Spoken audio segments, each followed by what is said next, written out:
Hello and welcome to Unacademy, a one-stop destination for all the English medium civil services aspirants.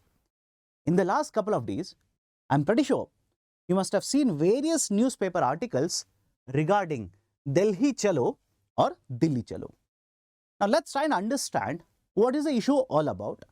Why is it relevant for the UPSC civil services examination? Now to understand why the farmers are going to Delhi, why the farmers are protesting against the government policies, let me take you back to year 2020. In the year 2020, Government of India, through a promulgation, introduced three agriculture laws, very famously referred to as three farm laws. Now, there was a lot of opposition to these farm laws which were introduced by the government. And against these laws, there was a farmer protest that was conducted in the year 2020 as well as in the year 2021. And as a result of this opposition by thousands and lakhs of the farmers, Government of India finally decided that they will withdraw these laws and promise to the farmers that a committee will be established. A committee will be set up to study and give recommendations regarding the concerns which have been raised by the farmers.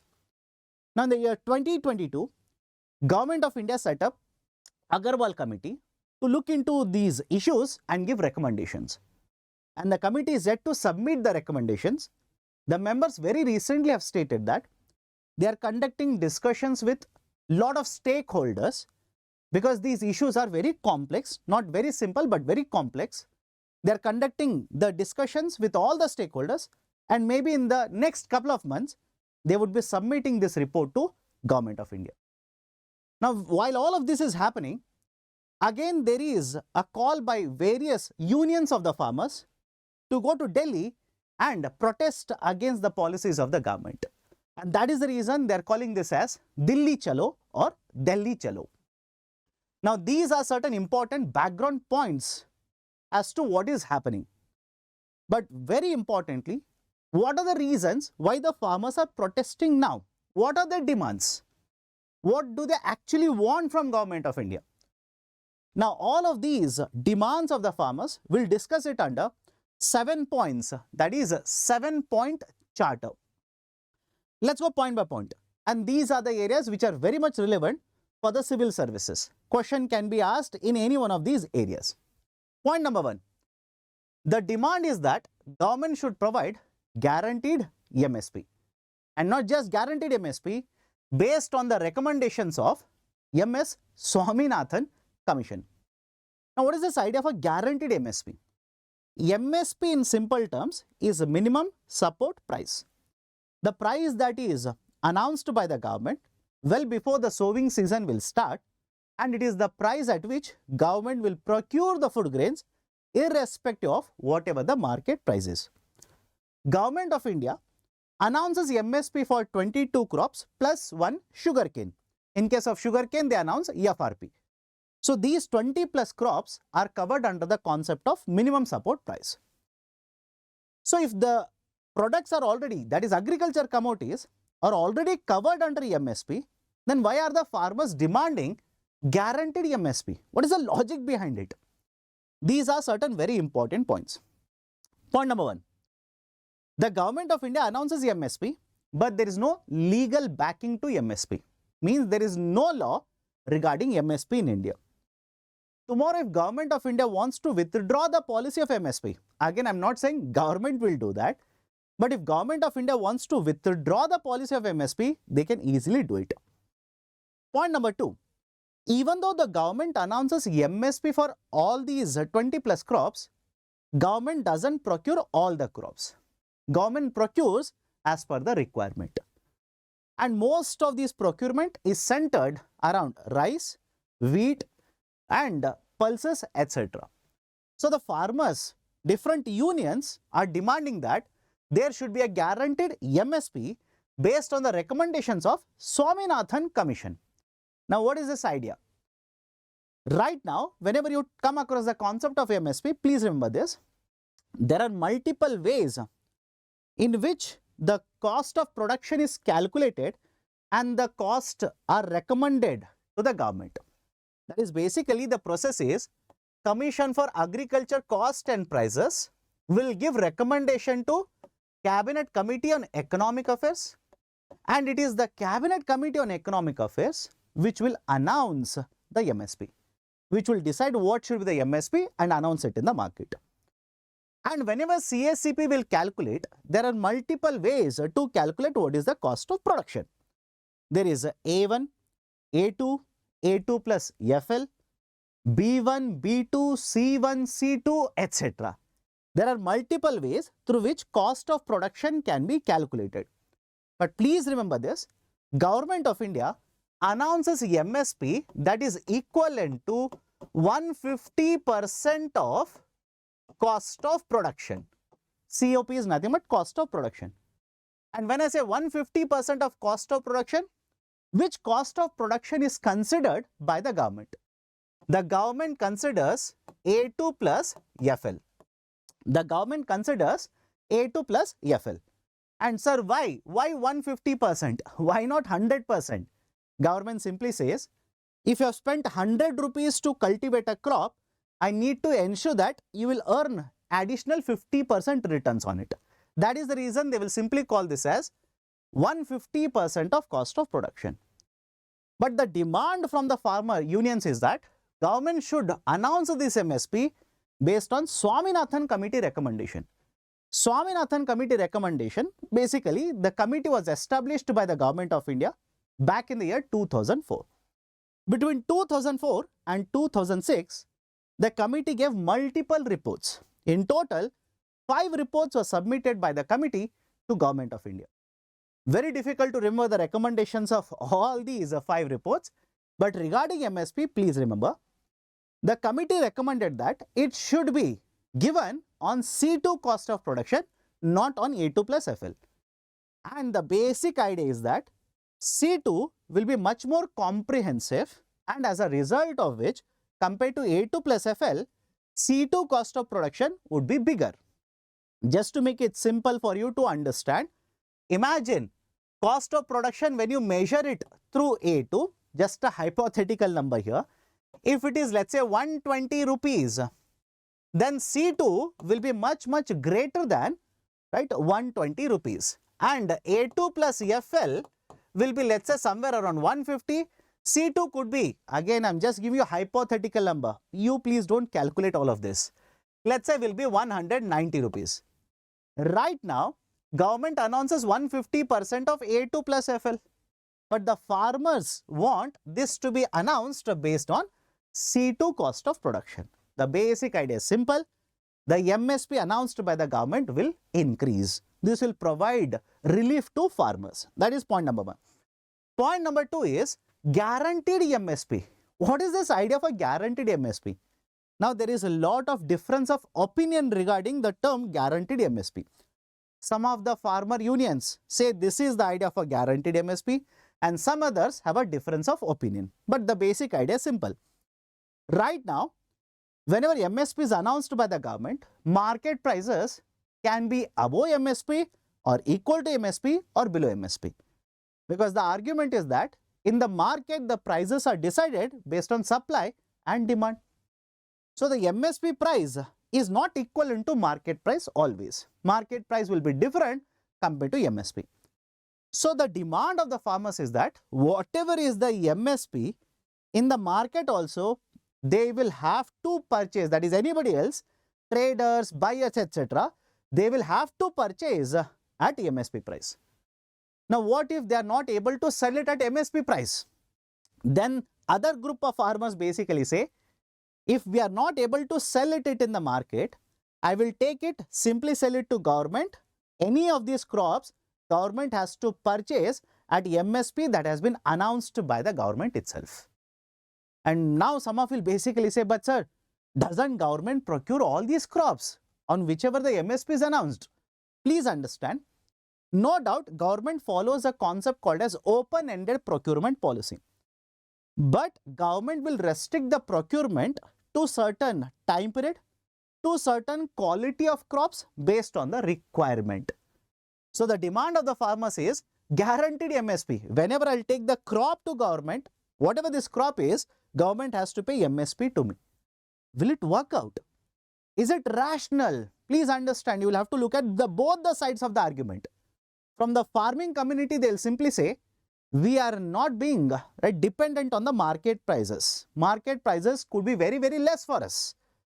We could earn very, very little from the market. So guaranteed MSP will provide us protection. If government will bring a law regarding MSP, then very good. Government cannot simply deny purchasing these crops because it is legally valid now. So farmer distress, agriculture distress will come down. So these are the arguments in favor of having a guaranteed MSP. But having said so, look at the flip side of it. Look at the flip side of it. If the MSP is the price which has to be paid by the buyers, whether government or non-government, don't you think the market prices would suddenly start increasing because of this kind of a condition? Because in the market, the prices could be higher or below MSP based on supply and demand. But if the law simply says the price has to be paid at least as MSP price, then the market prices could shoot up. Food inflation can start increasing because of all of these policies. And even if Government of India starts procuring all of them, what will happen to revenue expenditure of the government? What will happen to revenue deficit of the government, fiscal deficit of the government? And moreover, if Government of India will keep on giving these subsidies, that is MSP is a type of subsidy. If government will give all of these subsidies, don't you think WTO's agreements, various agreements such as agreement on agriculture, etc. will come into picture? So there are a lot of complications related to having a guaranteed MSP policy. But this is one of the demands. Second demand is debt waiver. Announce a debt relief to us. Debt waiver should be announced. But please understand this. Is it the first time that there's a discussion regarding a debt waiver? Of course no. Earlier, central government announced a debt waiver. During UPA government, many states have announced a debt waiver.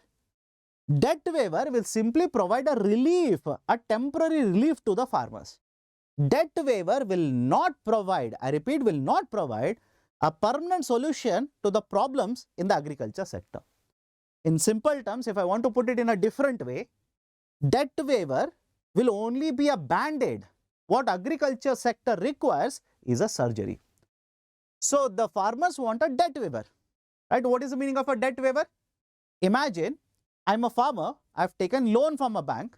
Instead of me repaying the loan, government will repay the loan. It has been done multiple times by the state governments earlier. Central government also has announced a debt waiver earlier. But the debt waiver, like I've said, will only provide a temporary relief. I'm supposed to repay the loan. Now government will repay. I don't have to repay. But is it a permanent solution? Is it going to provide a permanent solution to the distress in the agriculture sector? Is it a permanent solution for the farmers? Obviously no. But on the flip side, various experts have basically stated that if governments will provide debt relief like this, governments will start repaying the loans, this will basically be hampering credit culture in the economy. The farmers will take the loans and they will wait for the government to announce a debt waiver. So second one is freedom from debt for the farmers. Hiked import duties on all agriculture products. Hike import duties on all the agriculture products. Now before I explain to you this, please understand this. Whenever you talk about inflation in India, one part of the economy which contributes or mainly drives inflation in India is agriculture commodities. Many experts have argued that the government policies is not very comprehensive. Comprehensive in the sense, government based on ad hoc requirement, based on the requirement at certain point of time will announce certain policies regarding imports and exports just to quell, just to address the issue of inflation in the country. And that is not going to provide, and that's not a permanent solution. It is not going to address the issue of repeated spikes in inflation rate in the Indian economy. Now come back to this particular point. The farmers are demanding government should hike, government should increase import duties on all agriculture commodities. Why? Why are they demanding this? Reason is simple. If government will increase the duty is nothing but taxes. If government will increase the duties or taxes on the import of agriculture commodities, imports will become costly. And once the imports become costly, rather than importing of these agriculture commodities, the buyers may start purchasing, demanding domestically produced agriculture commodities. So the demand for agriculture commodities cultivated in India, produced in India, would be improved, and the farmers, whoever cultivates these products, they will not be harmed by the import of these agriculture commodities. Fourth demand, cancellation of all free trade agreements and other deals with the World Trade Organization. Cancellation of all free trade agreements and other deals with World Trade Organization. Now, what is the idea here? What is the argument of various farmer unions? Point 1. India is a member of WTO. That's a fact. It's not a question, it's a fact. Now, being a member of WTO, India has signed multiple agreements under WTO, and it has signed multiple free trade agreement with many other member countries. Right? Very recently, there is a negotiation again with many other countries, and we have signed multiple free trade agreements even in the past. Now, whenever you sign such trade agreements, please remember this, whenever you sign such trade agreements, what generally happens is, based on the type of trade agreement, certain relaxation in terms of tariffs or abolition of tariffs is done for our exports as well as imports, so that both the countries or the countries which are there in the group will get reciprocal benefits. If my exports will enjoy lesser tariffs or no tariffs into another country, I will provide the same benefit to their exports when they will enter into my country, so that the trade between the countries or amongst the countries will increase. That's the idea of a free trade agreement or PTA, customs union, etc., etc. Overall, again, targeting trade. So the argument of the farmers is that India has signed multiple trade agreements, but the benefit of these trade agreements has not accrued to Indian economy. We have not been the major beneficiary. Other countries are experiencing benefits. For example, we have signed a free trade agreement with ASEAN. We have signed a free trade agreement with many other countries. So whenever you sign a free trade agreement, you will end up reducing or abolishing tariffs. And as a result of this, many of the imports have come into India. And this has affected not only industries, it has affected even agriculture sector. On the other side, agriculture sector wants to export commodities into many other trading partners. Even though we have free trade agreement with them, those trading partners will introduce non-tariff barriers.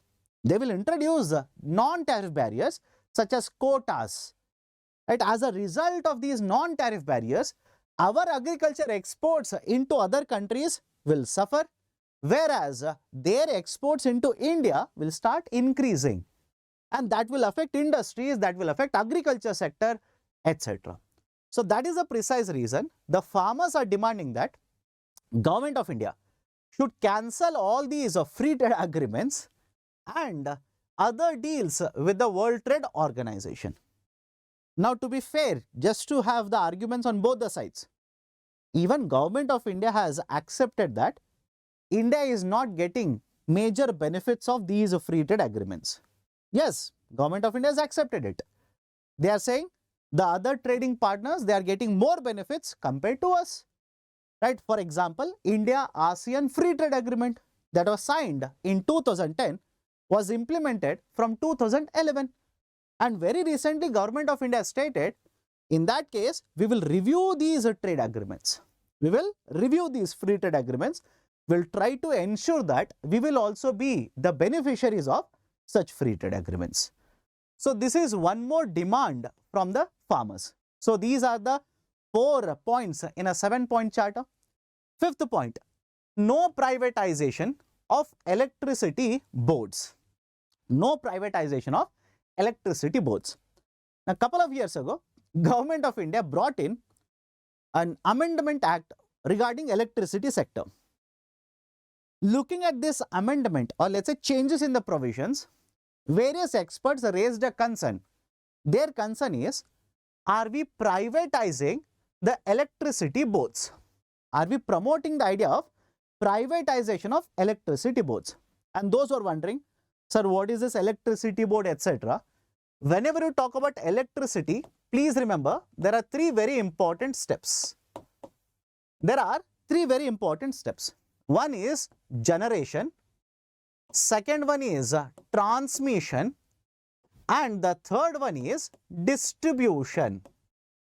The third step is distribution. And in case of India, please remember this, most of the distribution companies, right, these are in short referred to as DISCOMs. Most of these distribution companies are owned by the state governments.